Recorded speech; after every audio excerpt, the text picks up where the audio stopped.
All right, Daphne, take it away. Hey, good evening, everyone. I hope you can hear me. Wave if you can. Thank you. Thank you very much. I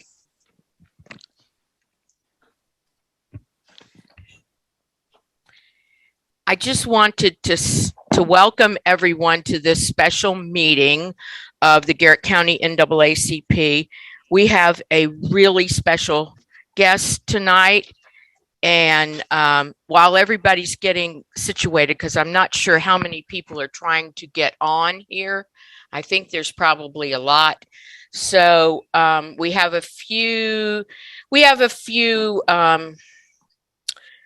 housekeeping items to take care of. The members should have already received their minutes from the last meeting. We need to vote on approving the minutes, please. And then hopefully Devin will be putting on the anthem for us. Lift every voice and sing.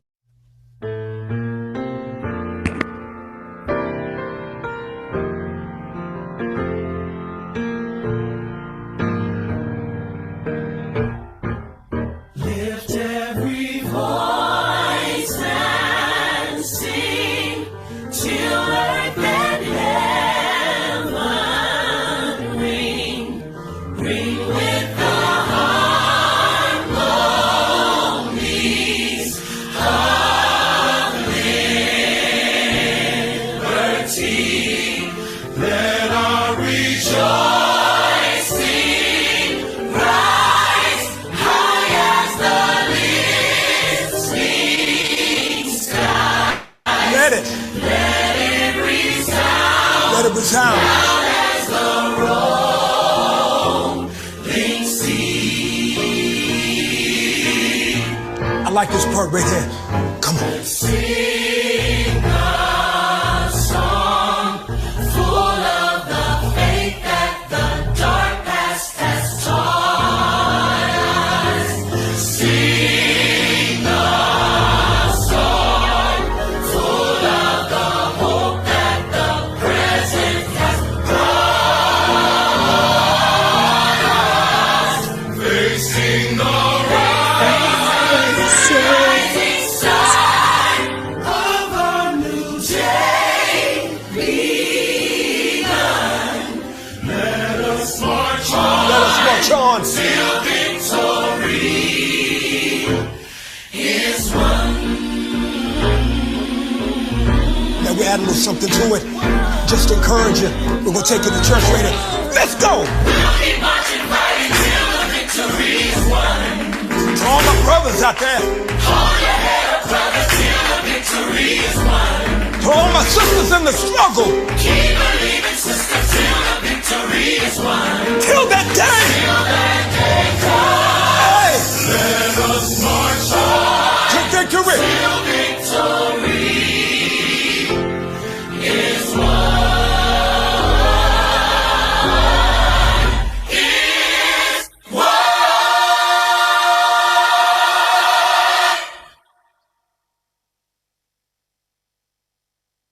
Okay, now we're going to have a quick little overview of how the Kwanzaa program went down. Shauna, you ready?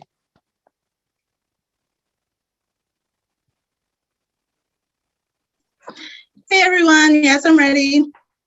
So good evening and welcome. On December 26th, we had our first Kwanzaa program. We had an article in the Republican about the 7-day program. It was virtual, about our African-American culture. We had a really, really nice turnout. Our family shared the experience of lighting the candles.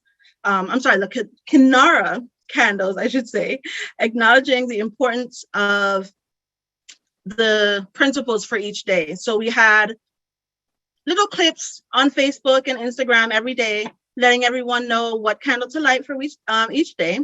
And then we had dancing, we had games, And I also need to get out some prizes to our winners. I'm putting the names of the winners in the chat now, so you all can see that. What you can do is just reach out to me by email.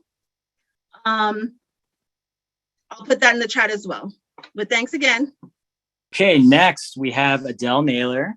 She is our membership committee chairperson. She's going to give us a little rundown on that. Okay, I'm Adele Naylor, and I am the membership chair. And we have had 40, that's 40, the big 40 renewals since December 1st, 2021. And we've had 3 new members. Wow! But there's always a but.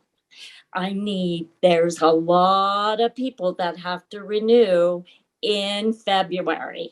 So I got my football thing here. So give me an R.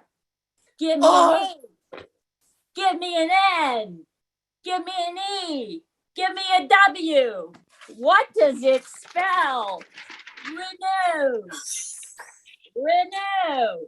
And renew. And as a bonus, while I'm doing the split that I practiced all week, here's the address.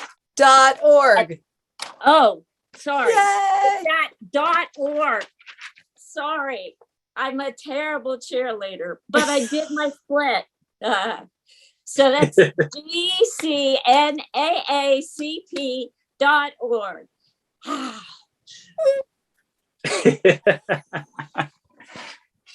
How are you supposed to follow that, Adele? Can everybody see me right now? Hey, kitty. All right, so moving along, our guest tonight is Elizabeth Sines, but she welcomes everyone to call her Liz. Liz was born and raised in Garrett County. Her parents are John and Crystal Sines.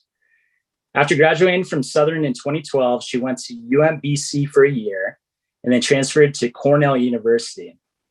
After graduating from Cornell in 2016, Liz went to the University of Virginia School of Law. She received her JD in 2019 and is now an attorney in Baltimore. Liz is passionate about rural advocacy, education, and community organizing. She co-founded Anti-Racist Appalachia with Chantel Friend and Hannah Scheuer. Anti-Racist Appalachia is an advocacy group and social group club committed to community education and social justice in the Appalachian region. Tonight, she will be sharing her experiences as a counter-protester at the Unite the Right rally, the violent white nationalist rally held in Charlottesville in August 2017. Please include any questions in the chat for our Q&A afterwards. And now, without any further ado, here's Liz Sines. There we go. Hello, hello. Can everyone hear me? Good? Awesome. Hello, my name is Liz. Devin, thank you so much for that great introduction. Tonight I will be talking about my experiences in Charlottesville in 2017, and then I will probably spend about 10 minutes. I'll spend about 20 minutes talking about what happened on August 11th and 12th of 2017 in Charlottesville, and then spend the last 10 minutes talking about the trial that just occurred through October and November of 2021. So before I start talking about August, I kind of have to jump back in time to May of 2017. I had just finished my first year of law school, and I saw on Twitter that there was going to be a KKK rally in Charlottesville. Obviously, we have had KKK activity in Appalachia. It was not something, I obviously knew that the KKK existed and was still around and was still recruiting and was still active, but I had never been, at least to my knowledge, anywhere near a KKK rally, and I felt like it was important to go. To me, being a good community member means showing up for your community whenever you can and in whatever form you can. So I felt like it was really important for me to go. And actually, and I don't know if Adele knows this, I've never talked about this with her, but I put out a call to see if anyone wanted to join me in counter-protesting that rally, and Adele's daughter, Annika, came with one of her friends. And we counter-protested that rally, and there was a huge, huge counter-protest. I would say we outnumbered the KKK at that rally 10 to 1 at least, maybe even 20 to 1. And there was no violence that I witnessed that day. And I always attributed that to there being such a large counter-protest. Kind of this idea of why would the Nazis or KKK members in this instance attack counter-protesters when they were so far outnumbered? To me, the peaceful counter-protest far outweighed the people who intended to do harm to the community. And so that's the day that really solidified for me how important it was to show up to protest. So skip forward several months, and we knew that the Unite the Right rally was happening. It was a planned event.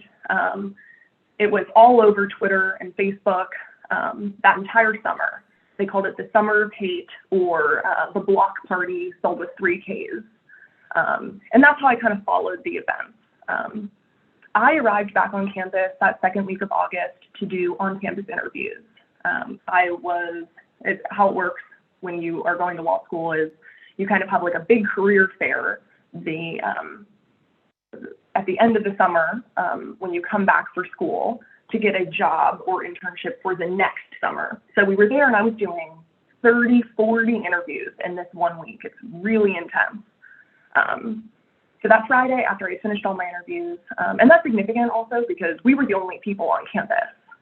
The law school is separate from the undergrad campus, but they're pretty close together.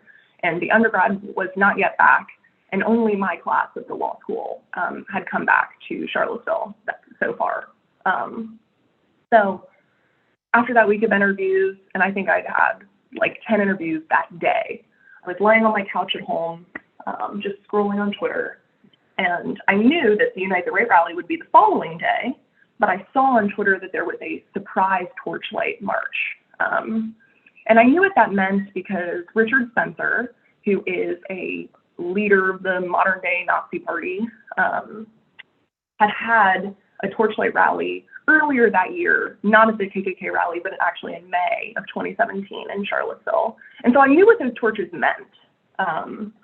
And, you know, anyone living in Charlottesville did. When it happened in May, it made huge news. It was obviously really disturbing.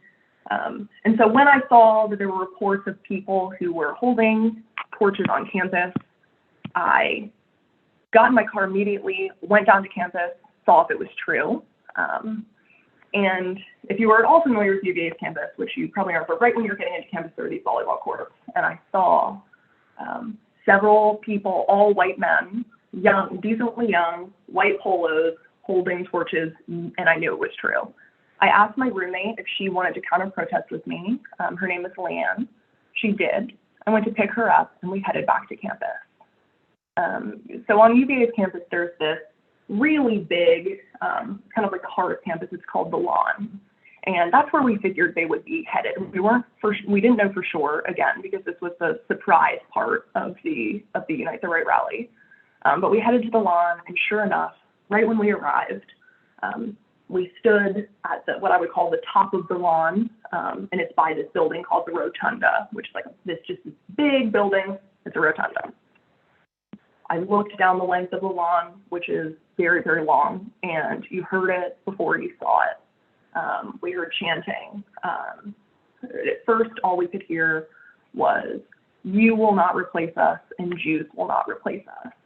And as I got closer, we heard several other chants. Other chants we heard were "White Lives Matter." I did not hear "Blood and Soil," but I have since heard it in videos from that night, which is like an old Nazi chant. So I think we kind of just froze in that moment. We expected there to be this like large and organized counter-protest. But because this had been a surprise, the counter-protest had not really mobilized. Very few people were on the lawn. Some students were there. But for the most part, we did not see any kind of counter-protest. And so I think in that moment, it was just kind of unspoken between Leanne and I. Like, what can we do in this moment that will be of use? And so we just started to record. We wanted to record as many people as possible. People weren't wearing masks, So it was easy to record people's faces, and we figured that it could be used later on to help identify people who were there, because this was, in my mind, a crime. What was happening was a crime. They were intimidating people. They had lit flames, other weapons on campus. We saw guns holstered. People had pepper spray. And so we just started to record. And they started to walk past us, and it's probably like the scariest moment of my life. Just my friend Leanne is Asian, so of course it was also unspoken, but we were particularly worried about how they would respond to her. And so we kept our distance, but we kept our feet planted, and we were about probably 5 to 10 feet away from the marchers, and they just kept coming. It was hundreds of 99% white men. I only saw a handful of white women, still chanting, but they were so, how I can describe them, like hyped up. Like they were jumping up and down, screaming. It was like very militant, very organized. There were people who had walkie-talkies who were obviously directing people. And so it became pretty obvious early on that this was something that was very meticulously planned. Everyone was wearing the same thing, carrying the same thing, chanting the same thing, taking directions from people. And so as they were filing past us, we walked up, because this is the rotunda has, it's like a pretty big building. So you walk upstairs to get onto kind of like a viewing platform. After I think maybe 300 or 400 of the mainly white men walked past us. I'm just going to call them Nazis. I do anyway. It's shorthand. They might not all identify as Nazis, but I don't see a difference between Nazis or white nationalists or white supremacists. I don't think that they should get to determine what we label them as. So I'm going to stick with Nazis for shorthand. So after the Nazis walked past us, we kind of followed the tail end of the Nazis and went to the other side of the viewing platform. And when we got over there, we realized that people were kind of filling in this big circle, this donut around the Thomas Jefferson statue, which is on campus. It's like a big part of campus, right in the heart of it. And we just kind of watched and kept recording as they filled in this circle. And when the tail end of the marchers finished filling in, or as they finished filling in, we realized that there were students at the base of the statue. And we hadn't seen them when we first got there, so we either missed them or they had gotten there as we were watching people file in.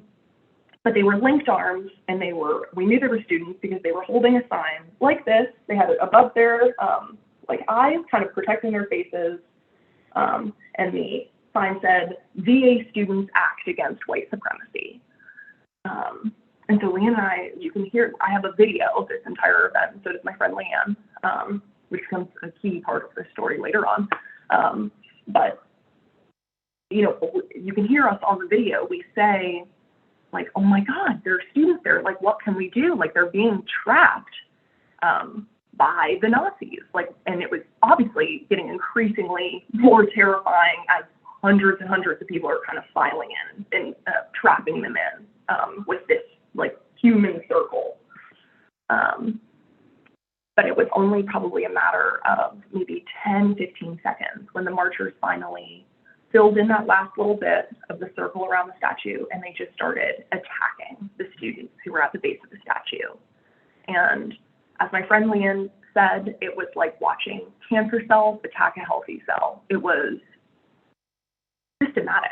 It was, they would pull one person from the statue and beat them, kick them, punch them, hit them with their lit torches. They were dumping fluid on them and then throwing torches on them, and we later found out it was lighter fluid. They were literally trying to burn them alive. And it was like they were being jumped. Like you would have one person drugged down, Nazis would kind of like fill in a circle around them and continue beating them up until there were just no more students left at the base of the statue. At this point in time, Leanne and I are screaming. We don't really know what to do. We can't really enter this. Like I'm certainly not going to drag Leanne into this group of fighting Nazis. Obviously, we were trying to be safe while still being helpful. But we felt really helpless. And it was maybe 20 or so seconds into this when police began to move in and began arresting people and kind of breaking it up. And the torches kind of went out all in a wave. It was so strange. And later on at trial, we actually found out that that was like a coordinated effort.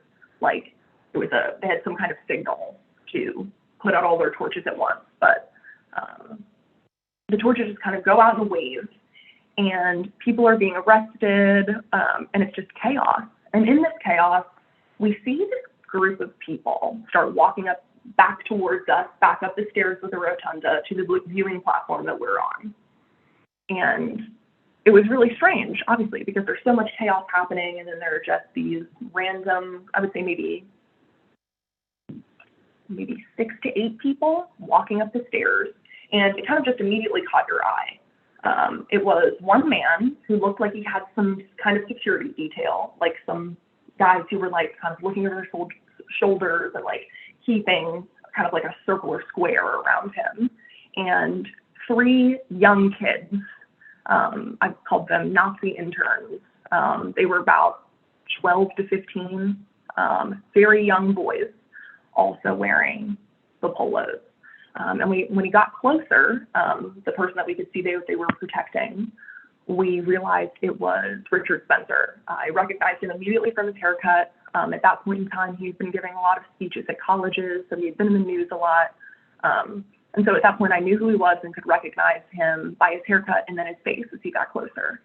And he was trying, as he got closer to us, he like came right beside of us. He was about maybe 4 or 5 feet away. And he tried to give a speech. Someone ran out from the side, tried to give him a megaphone, but the guy kept saying, "It's out of juice, it's out of juice." Richard Spencer went to lift the megaphone, couldn't speak into it, so he just starts yelling his speech to the crowd. And he says, "We have claimed a historic victory, something about we occupy these streets." But when it wasn't successful, he immediately turned on his heel and left the way that he had come. And in my view, it was almost immediately, I was like, he's trying to run away. He's the one who had this last Torchlight rally, and everyone knew that. You know, we had the Torchlight rally in May. He just tried to give a speech. It's obvious that he was the organizer of this event. And I believed he was trying to flee to avoid arrest. So he was leaving his supporters there and fleeing the scene of a crime. And Leanne and I immediately began to follow him to continue recording. We were live streaming, and we were letting people know where he was on campus. We followed him back through campus at a very safe, I mean, what's safe, but from what it felt safe to me, a safe distance. And we followed him for maybe 10 minutes through campus. And he had, after walking for about 10 minutes, he met these cars like somewhere further away on the outskirts of UVA's campus. And it took him, but he left the kids, which has killed me to this day. He left the kids. And it was obvious that they had no idea where they were. And so it's always been to me the story of that night. For me, it's like, what a coward Richard Spencer is to organize this and then run away. And then the people who he chooses to leave behind to like walk to their next location are just like 3 12 to 15-year-old boys. And of course, I don't feel bad for the Nazi interns either, but what a choice. And so that night, Leanne and I went home after that. We returned to campus, kind of walked around. But we knew that the Unite the Right rally, the planned event, was the next day. And we went home and immediately wanted to not only share what was going on, but also to encourage people to show up and counter-protest the next day. And again, it's because I believe that large counter-protests are critical in situations like this. I believe it is what protected the Charlottesville community and counter-protesters at the KKK rally in July of 2017.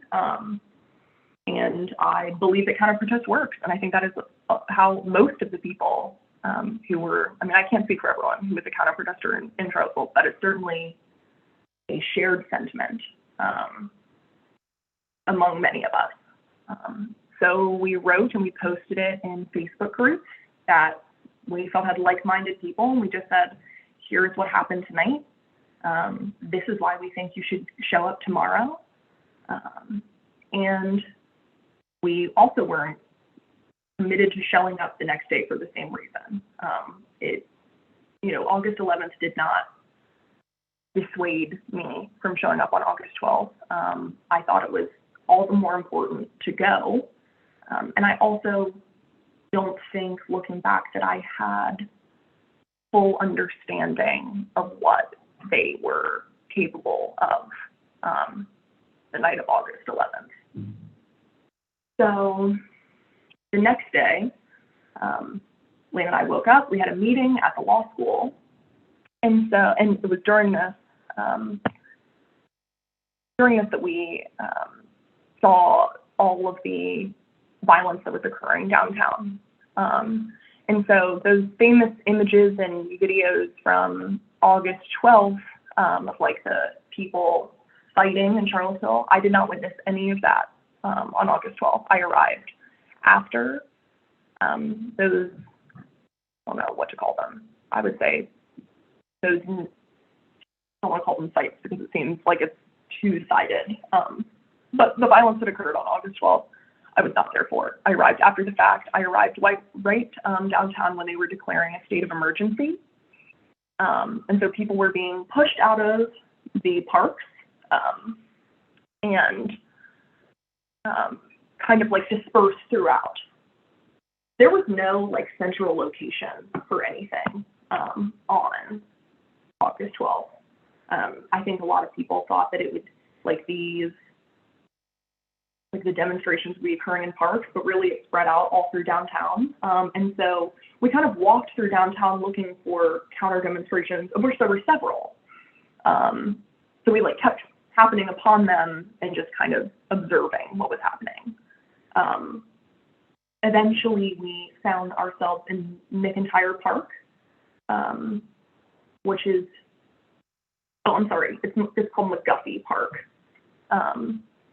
We'd heard that that's where counter protesters were gathering, and so we made our way to McGuffey Park, and there I describe it as what I believe the best of America is. It was counter protesters. There were no Nazis in sight. There were clergy passing out food and water and art. There were huge public art installations.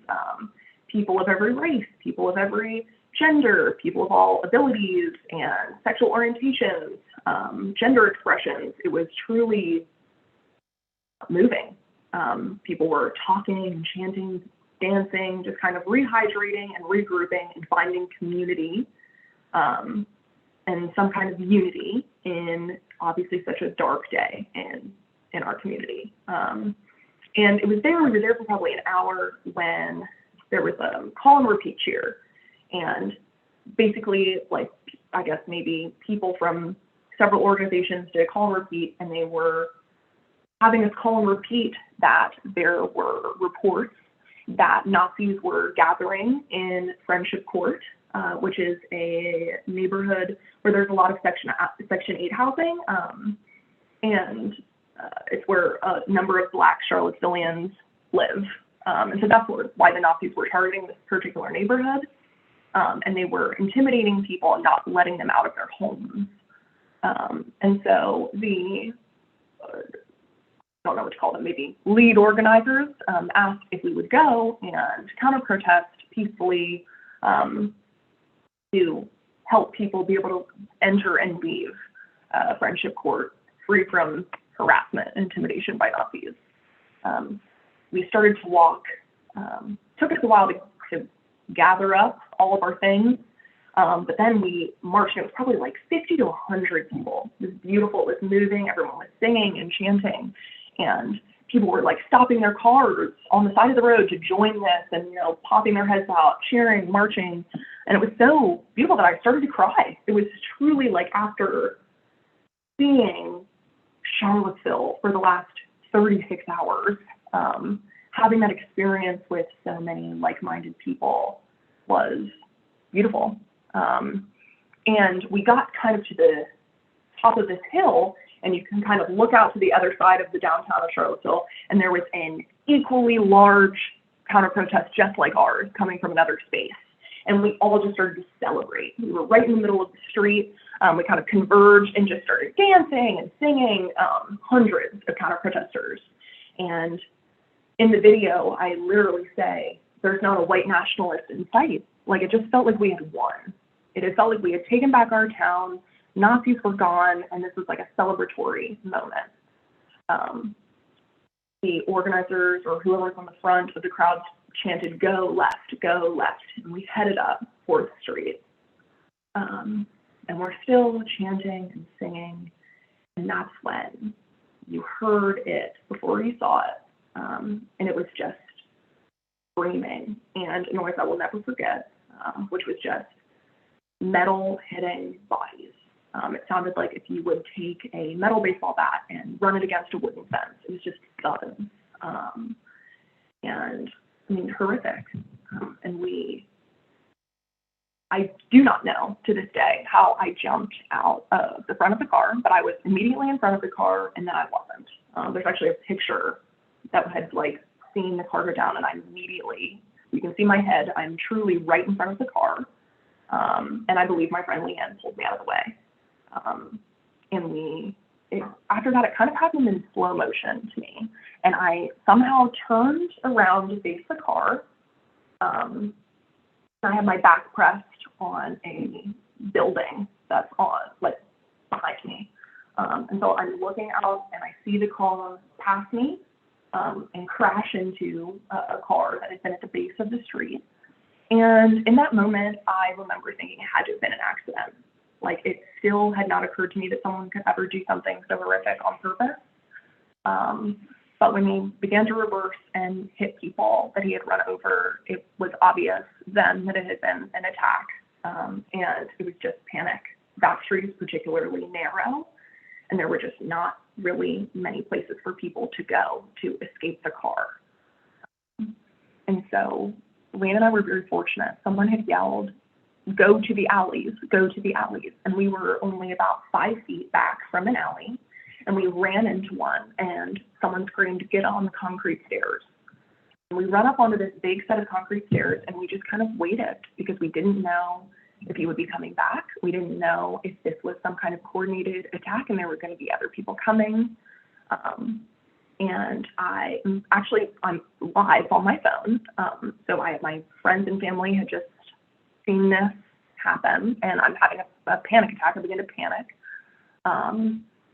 until a group of people walk in. It was a older woman and 2 people with her who were kind of carrying her, and she had just seen her friend be hit by the car. And I think in that moment, you know, Leanne and I, you kind of like checked yourself, like Leanne and I were okay, we had each other, and it was immediately like, we need to help get as many people onto the stairs as possible, and comfort this person who just saw her friend be hit, and we need to help her. And so we kind of all huddled up on the stairs, and we waited for a few minutes, just kind of in shock. A large, huge truck pulled into the front of the alley, and a person popped out with a gun. And we didn't know if this was military, if this was like guards, or if this was like a Nazi attack. And people started running through the back of the alley, and we realized that there was a way to get out in the back of the alley. It was like an L shape. It wrapped around this building, and it popped us back out onto the street that we were on before we had turned left up on the road.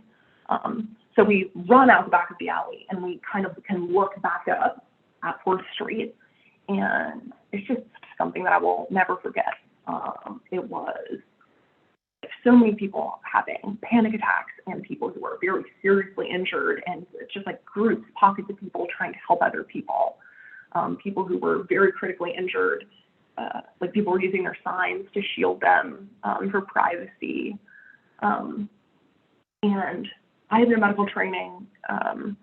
I couldn't, we knew that if we didn't have medical training, we should leave the area. Fortunately, we had a friend who lived nearby, and we ran to their house and stayed there through the Donald Trump. I mean, the only thing I remember after that is the Donald Trump very fine people speech. But it was also through that speech that we found out that the person had been apprehended, and we knew that we could leave and go home. So we walked back to our car. And this also happened the night before, but I had this very serious, like, I had no physical injuries other than the cramping that was happening throughout my body. I got home, and as soon as my body felt like it could relax, from the tips of my fingers to the bottom of my toes, I was cramping. My whole body was cramping because I had just spent so much time like tightening myself, making myself as small as possible. Like, I was just so tense throughout the entire day. So we spent the rest of the day writing down what happened. I'd always learned in history class, like, when you experience something like this, you should record it for history, and for, like, it just felt important to record what had happened. So Leanne and I both wrote down everything we could remember that night, and spent the rest of the night just like truly trying to relax and like stretching out our bodies. And the next few weeks were kind of a whirlwind. But eventually, I was asked to join this case. This case was filed in October of 2017, and I believe I was asked to join also in October 2017. The process of joining was very, very quick. But I knew two things. I knew who was asking me to join, which were attorneys I very much respected. Roberta Kaplan argued the Windsor case at the Supreme Court. If you are familiar, Edie Windsor, it was a case. It's the precursor to Obergefell. So it was the state that it was the case that made other states recognize marriage equality in their states. So kind of eventually paved the way for marriage equality to happen in the United States. So I knew her, I knew of her, I obviously very much respected her work. And she is also the attorney who is suing Donald Trump. She represents Mary Trump, she represents E. Jean Carroll. These are all cases right now that are just like frying Trump up. Like, she does great work. She did. Bottom line, I knew a lot about her, and it's Karen Dunn. And she is also an attorney that I very much respect. She was part of the Obama administration. Clearly, I trusted the attorneys, and I knew that they knew what they were doing. And I thought the theory of the case was very interesting and something that I wanted to be a part of, and something that I thought could win. I had no interest in being part of a First Amendment case. Not that I don't think there are merits to First Amendment arguments regarding what happened in August of 2017 in Charlottesville, but I think it's messy, and I wasn't sure how successful those cases would be. And so this case focused on civil conspiracy. It's the idea that what happened in Charlottesville was planned, organized. These people planned to commit racially motivated violence in Charlottesville. I could see that as a person on the ground that day.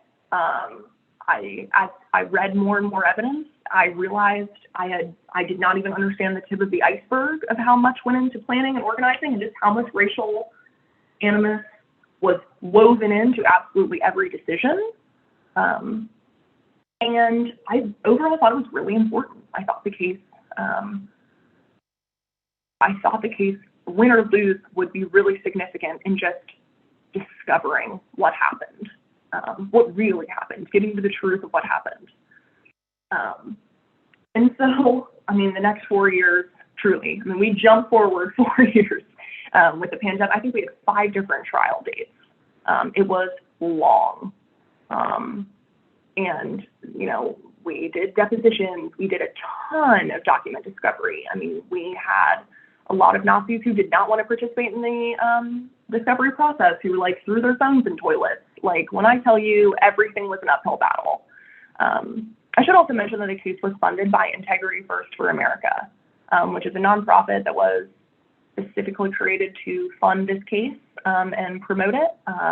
Its executive director, her name is Amy Spitalnik. She is brilliant. You've probably seen her talk at least 5 times on any given issue, but she is incredible. And obviously without her, this case wouldn't have been possible.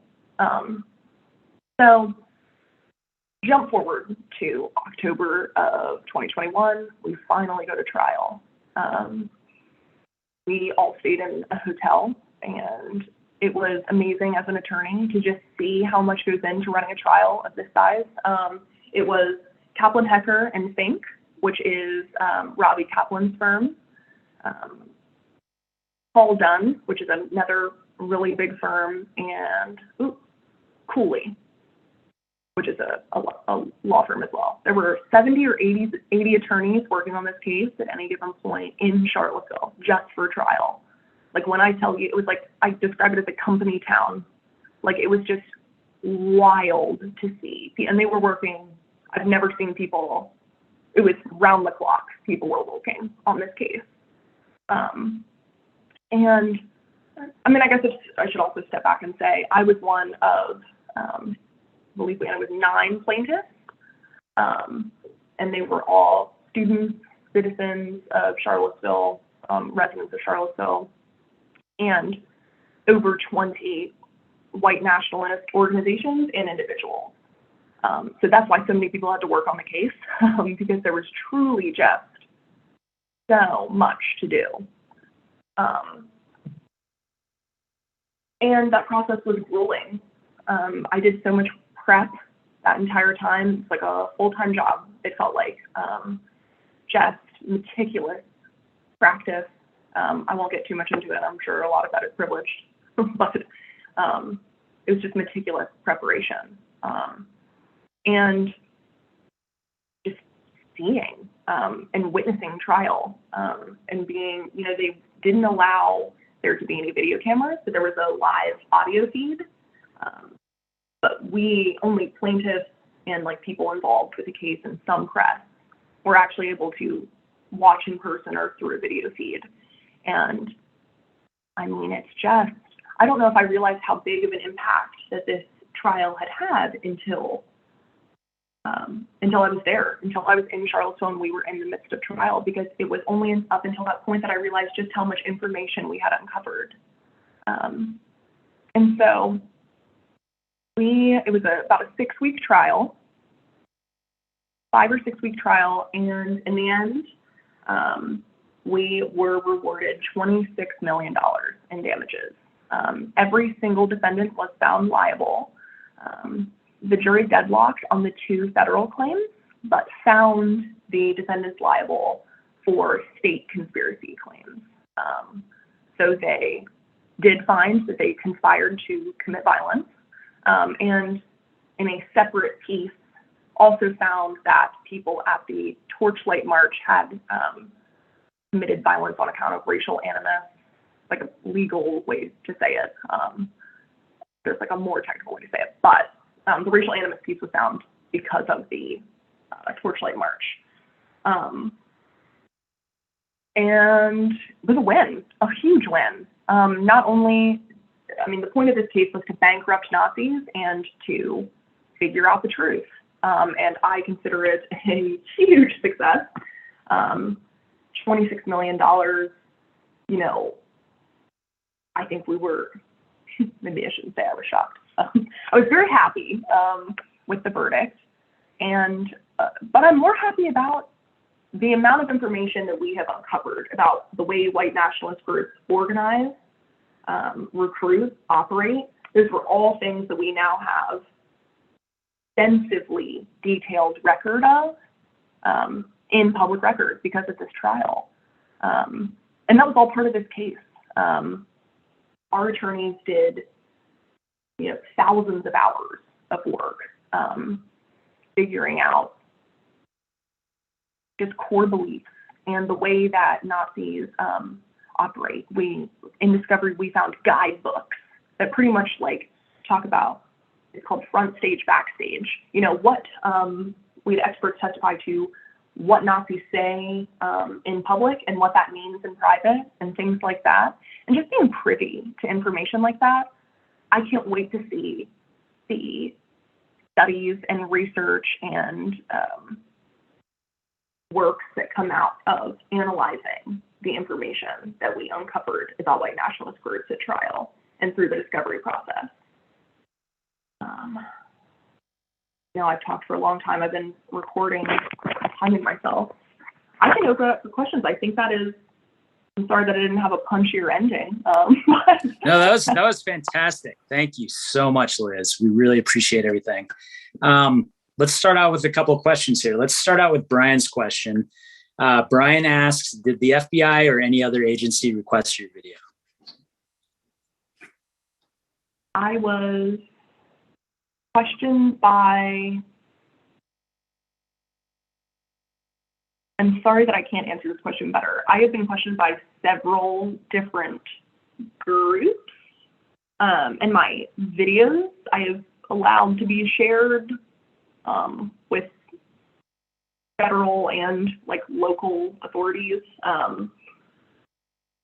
I do not recall a certain time where I've sat down with the FBI, but I've certainly sat down in a room with people, I think federally, who not really deposed me or anything, but just asked me some questions. I've submitted statements. So because it's happened over 4 years, it's been really difficult for me. Like, I've told this story. I have no notes. I hope it's not obvious, but like I have testified to this story so many times. So maybe the FBI is certainly aware of it, and I think the FBI has my videos, but I don't know if I've ever been questioned. Am I back? The phone. Yeah, you're back. A little technical difficulty. Okay, let's try that one more time. Let's see. Paul says, or is asking, how does this case compare historically to cases like those by the Southern Poverty Law Center and the Anti-Defamation League against extremist groups in the 1980s/1990s? United Klans of America, White Aryan Resistance. How has this case inspired other cases and strategy against extremist groups? Great question. So yeah, we say all the time that it has worked to bankrupt the KKK in the past, and civil lawsuits like this are exactly what did it, and that's exactly what we were referring to. Those cases, I believe in the 80s, I'm not entirely familiar with them, but very similar. The idea is very similar. The idea is that civil litigation is this really unique tool that not a lot of people think about or use when you think about anti-racism or protesting. But civil litigation works, and I think it's brilliant. I mean, what better way other than to be able to engage in the discovery process, as we've talked about, this incredible access to information and bankrupting hate groups. I think it's genius, and I think it's not something that we see enough. And the campaign actually behind this was #SueANazi, because I think more people should. I think that when Nazis come into these towns, like we're seeing in Portland, or like we've seen, in so many Florida towns, I mean, it's all over. SueANazi, and actually, so many of the, like Carl Racine, who is the AG of DC, has been a huge supporter of our case, and has credited our case to giving momentum to the January 6th trials that are coming up. Those cases are kind of built on, those are also civil conspiracy cases. It's the same idea. And so actually some of the judges who've been working on those January 6th cases have used our case already as support for finding the January 6th organizers liable. So I am incredibly optimistic that this case will be used for a very long time on civil conspiracy grounds to go after white nationalist groups. Absolutely. All right. Next question's from Sharifa. Do you and your friends ever fear for your lives after those nights? Or have you been threatened since you have started on the case? Absolutely. So when you join a lawsuit, you also allege damages. And so I had a lot of emotional damages from what happened on August 11th and 12th. I've been diagnosed with PTSD from the events. And I would say the big takeaway is hypervigilance. I was, and still very much am, terrified to be in my house because I'm scared that people will find me or find my family. We've been doxxed several times, my friends and I. There have been threats online, but I'm really lucky because being a part of this lawsuit meant that we have cybersecurity. So we have security that runs, like, it's constantly searching the dark web in Nazi chat rooms and in like prominent places that Nazis organize. And they will let us know of threats to our lives, or, you know, anything that we have to be worried about. So throughout the 4 years, every now and then, there was never any threat to, people definitely threatened to kill us, but it wasn't like, I'm going to come to Elizabeth Stein's house. It was like more like they would like post pictures of Leanne and I in white nationalist groups online with like next to nooses and things like that. Like, it's like, so that's more, it was like the threats were like veiled threats. And again, we knew all of that because of the security that we had. Since trial, I have felt much better. It's like, just rationally, I'm like, there were like key moments. I was like, man, if people are ever going to attack me, it's going to be right before trial, or it's going to be right after trial, or it's going to be like on the anniversaries. You know, so like after those times and like after time has passed, I am feeling much better, but I do struggle to be alone. And during the pandemic, that has been an interesting experience, but I'm good. I've been in therapy. I have a great therapist I would consider myself very happy and doing very well and feeling very healthy. Okay, Daphne has a real quick question. I find it scary that white nationalists can be so intentional about evil organizing. This could certainly happen here. What must we know and do to prevent such things from happening? Absolutely. And, you know, we talk about extremism and extremist groups organizing in racist Appalachia all the time. I'm sure the NAACP does as well. I think that it is important to know what white nationalist organizing looks like. So kind of referring back to a lot of what we uncovered during trial was this idea of front stage, backstage, and this idea of like how jokes operate to normalize and dehumanize. I mean, there's so many Nazi tactics. And I bring this up because I think that's important to know. I think that that is maybe a big takeaway, that we could be able to start seeing patterns maybe in groups that are forming online, or maybe rhetoric that's being used by people locally that stems from these extremist groups. I can think of one big example that I remember, which was this idea that there was Antifa coming in on buses to small towns. And it was this idea, like this panic being shared over and over again, and people were just replacing the town name with their own and sharing it. And it was motivating these militias. I don't know if you remember this, but it was during the George Floyd uprising, and it happened in Oakland. People said, oh, there are buses of Antifa coming in, and people were sharing this, and they legitimately believed it. And it was right around the time where GCNAACP was holding in-person protests, and I remember talking with several people on this call about how dangerous that was, and how it was rooted in extremism. It was this idea that people wanted other people to take up arms and patrol their hometowns. And of course, the only thing that happens, I just saw Judy share that. It was our sheriff, like Rob Corley, put that up. And someone tell him I said that. That was so irresponsible and ridiculous. Encouraging people to like patrol downtown Oakland with guns. And so things like that. This idea of like joking online, like in one of it's called the Daily Stormer. It's called the Daily Stormer Guidebook or Style Guide or something like that. And it talked a lot about how say racist things, but in a joking way. So you can fall back on this idea that it's a joke and kind of be like, oh, why are you so sensitive? And how often do we see that? And that is literally in the Nazi guidebook. Like the Daily Stormer is one of the largest extreme white nationalist, white extremist like groups in the country. I mean, who they go after. I think that, I mean, we could this would become like an entire, we could have a whole other like 2-hour-long event on extremist organizing, and I would be happy to. But I think that's the biggest takeaway. It's like, just, I'm sure you can do it. I'll try to circulate an article. I'll send one to Devin to see if he can add it. But just what we learned about white nationalist recruitment at trial, I think, is really significant.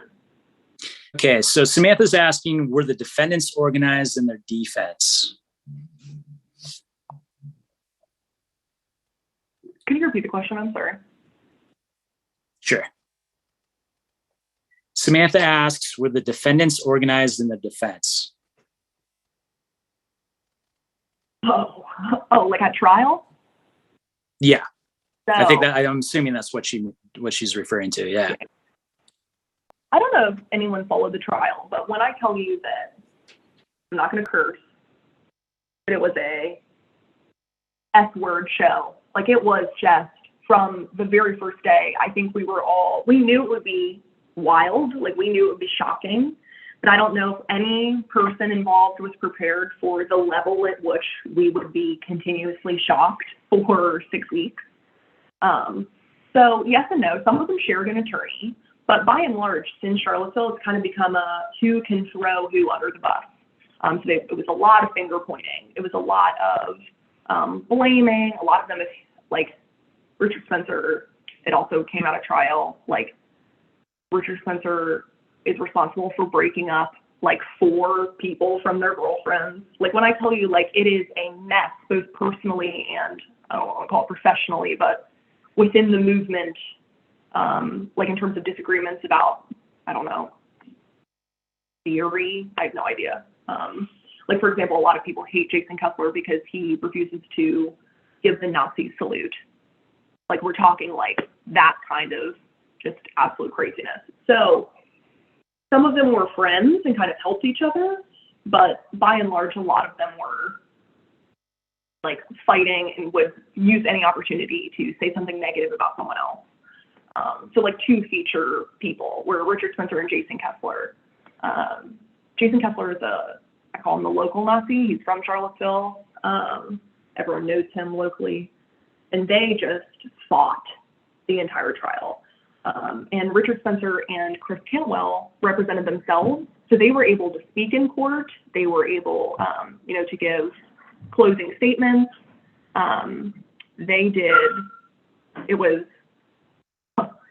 Chris Cantwell's a radio host, and so it was pretty much like anytime he was up, it would be like listening to his podcast. Like, he said the craziest stuff. Like, he at one point would got up and gave like a 5-minute speech about like murdering women who get abortions, which obviously has nothing to do with anything that we were discussing. Like, there are articles written at length about what the defendants were allowed to say and do in court. They used racial slurs, including the N-word, from the very first day in court. Like, if it sounds like I'm rambling, it is because it was that wild. Like, we could have a 5-day talk about the shenanigans of them at trial, but they were certainly, I would not describe it as organized by any stretch of the imagination. And there is mostly infighting. Okay, excellent. Okay, we're going to do one last question. This is from Daphne. This is a question for everyone to contemplate. Going forward, what do we do individually and cooperatively to keep this from escalating into something like the mass rallies of the Nazi era? What is your input on this, Liz? I would say large counter protests keep people safe. And I worry so much that people look at what happened on August 12th and they are discouraged from showing up in person to direct actions. And I think the lesson should be the opposite. And again, that is a sentiment that is shared by a lot of people who were there, including all of the other plaintiffs in this case. Large counter protests are important and they do prevent violence. And I think that cases like this and strong counter protests are all part of how we keep each other safe and keep communities safe. And they prevent, like, for example, there have been so many of these people who've tried to throw Charlottesville 2.0 and 3.0, and they have been failures because people are scared of being bankrupted. People are scared of having to go through lengthy, years-long trials. I think that anything we can do to discourage, we should. And that means showing up and preventing them through civil lawsuits. All right, excellent. Everyone give Liz a round of applause. I know everyone's on mute, so, just put your hands up in the air, give her a clap. Thank you so much. Okay. Thank you so much. This was fantastic, Liz. We really appreciate it. And right now we're just going to launch into a couple more items, and then this meeting is about to be adjourned. So Samantha, if you want to take it over. Okay. Liz, thank you so much. That was extremely inspirational. And I think just reinforces it's amazing that we finally have this wonderful group here in Garrett County, because we don't want things like this to happen in Garrett County. We want people to be welcome and included. And the first way that we did that, I just want to give a shout out and a thank you to, we had 9 volunteers this past month who went and cooked and served and delivered 180 homemade meals to our student athletes at our local community college because they didn't have meal services, primarily students of color away from home. And just a real huge thank you to Mary Helen and Bob Spear, Kendall Ludwig, Jane Vanneman, Pat Mullenix, Adele Naylor, Laura Robinson, Val Hodge Williams, Kim Newman, and Odette Luke. So thank you guys very much. That was 180 meals, hot, ready to go meals in a very short period of time when they heard there was a need. Is amazing. Along those lines, the next thing that we've done is last month, our incredible scholarship committee set up the Scott Robinson Memorial Scholarship. It's the first scholarship for students of color in our area.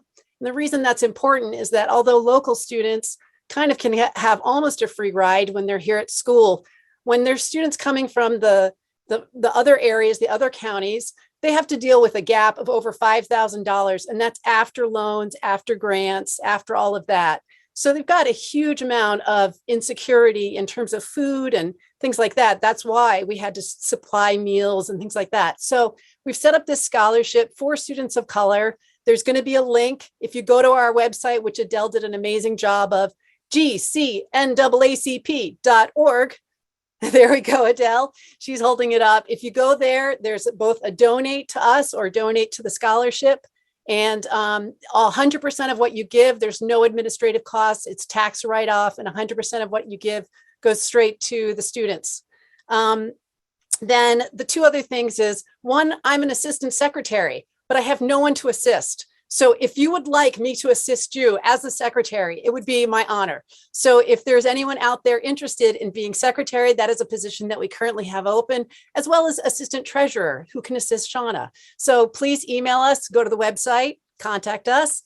And the last thing is that we're setting up 4 committees now. So it is finally, we are ready to get going. It's taken us a while, but you get to choose your committee now. There are 4 committees. The first is history and education.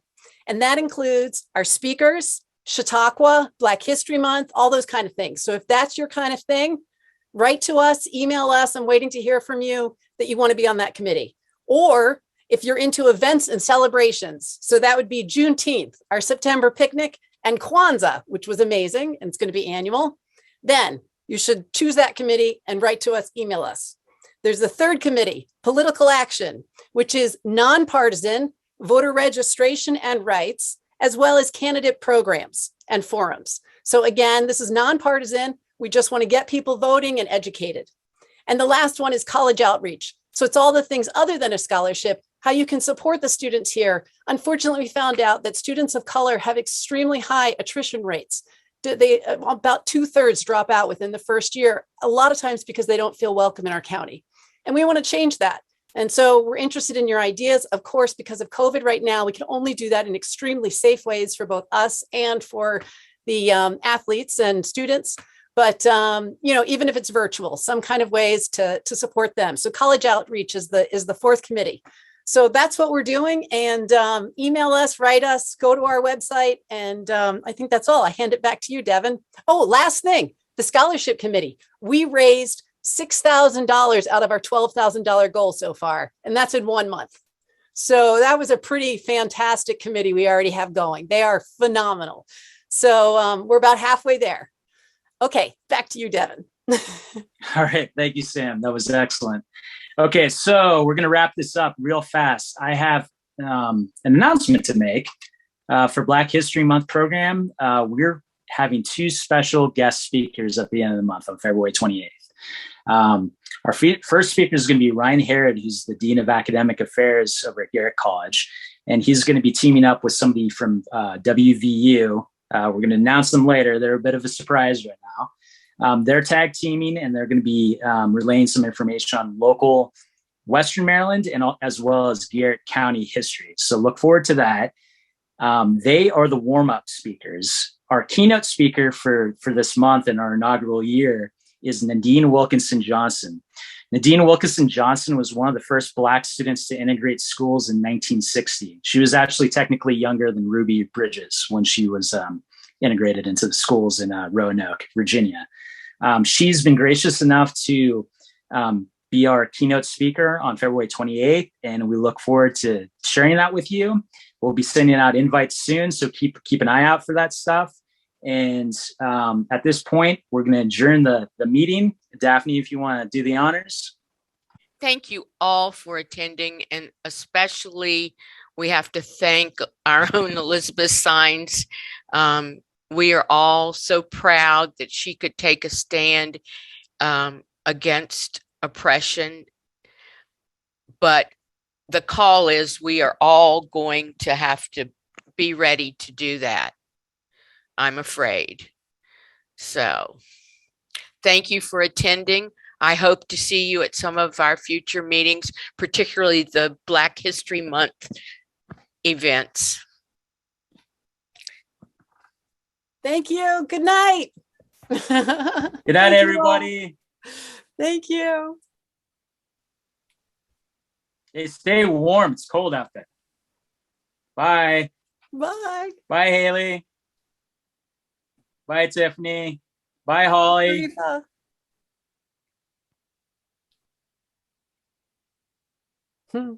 Looks like Thank you, Judy. Appreciate it. Bye, Holly. It's good to see you. Well, kind of. Who else is there? Let's see. Don't be shy. Say hi in the there's Len. chat. Say hi to Maxine for us.